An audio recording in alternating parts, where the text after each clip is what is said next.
Hi, I'm Barkley Roper with Tiger Capital Management LLC, a registered investment advisor here in the state of Idaho, bringing you your weekly trend update. It's great to be here this morning, and I wanted to start out briefly talking about trend following and to put trend following in perspective, because particularly long-term trend following, which is the strategies that we're following with the 5 asset classes: U.S. stocks, foreign stocks, real estate investment trusts, bonds, and commodities.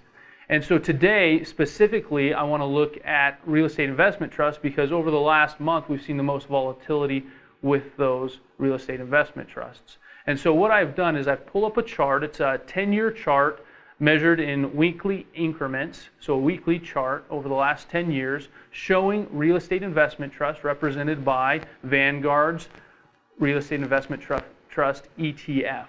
And so we're going to look at that chart right now just to give us some perspective of where we've been and where we are today.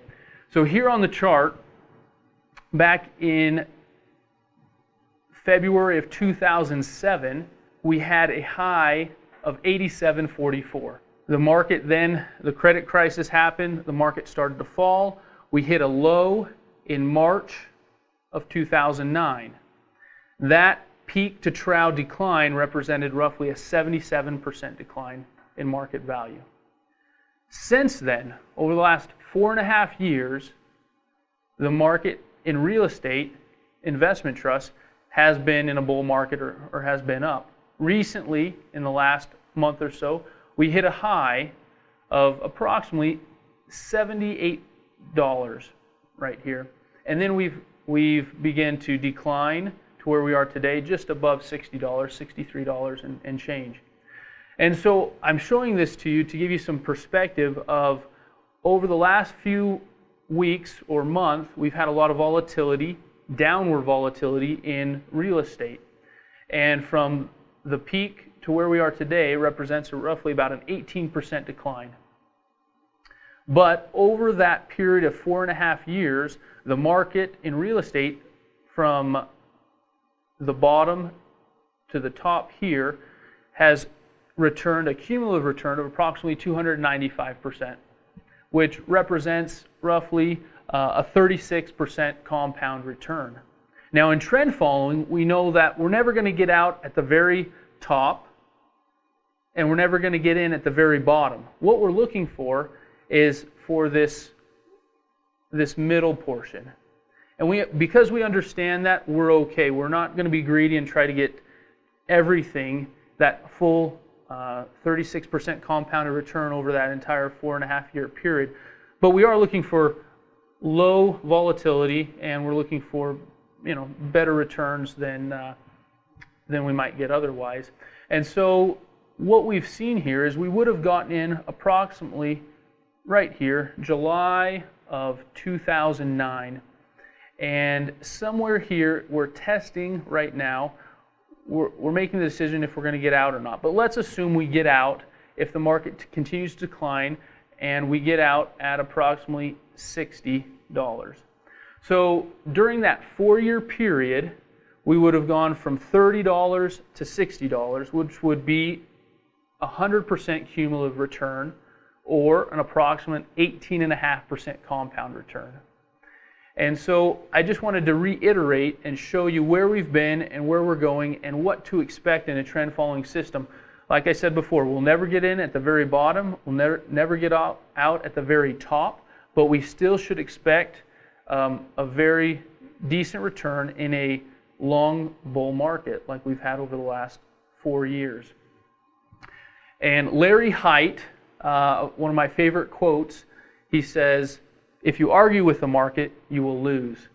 And I always think about that when I'm following a trend following strategy, because if we argue with the market and if we stay in the market and we're long, when it's going down, we're in a sense arguing with the market. When the market starts to go down, we need to get out if our trend following system signals us to get out. And when it resumes the upward trend, we need to get back in. So I just wanted to go over that briefly this morning, and now I'm just going to change our chart, and we've been using a daily chart, and we've been looking at a 2-year time frame. All right, so we're going to start with U.S. stocks, represented by the SPDR S&P 500 Trust. And so here we are, the 200-day moving average is right here. Price is still above the 200-day moving average. The 50-day moving average has not crossed below the 200, and so we're in a confirmed uptrend. Foreign stocks,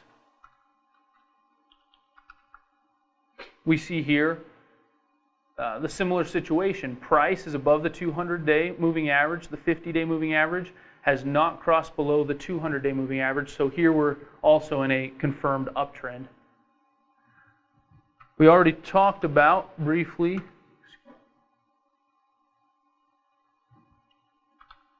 real estate investment trusts.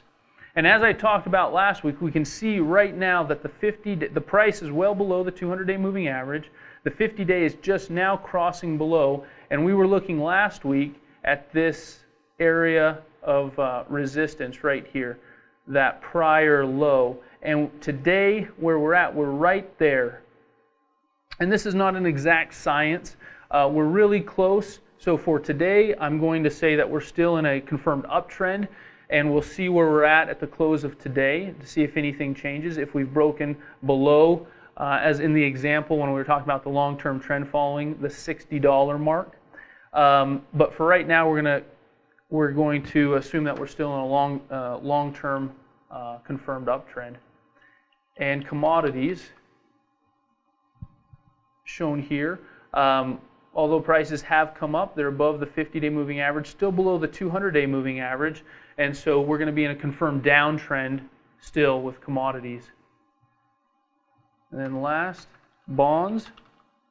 Bonds also, we talked about interest rates going up. That's going to take bond prices down, and we can see that bond prices are still down right here at the support area. Price is below the 50-day moving average. Price is also below the 200-day moving average, so bonds are in a confirmed downtrend. So that wraps it up. We'll go through this one more time, just a quick review. S&P 500, so U.S. stocks are in a confirmed uptrend. Foreign stocks are in an uptrend. Real estate investment trusts, still watching those closely, but still in a confirmed uptrend. Commodities are in a confirmed downtrend, and bonds also are in a confirmed downtrend. So that wraps it up for this week's trend update. I'm Barclay Roper with Tiger Capital Management, LLC. And if you have any questions or comments, please feel free to give me a call at 760-0255. That's 208-760-0255, or email me at barclay.roper@gmail.com. Thank you and have a great week.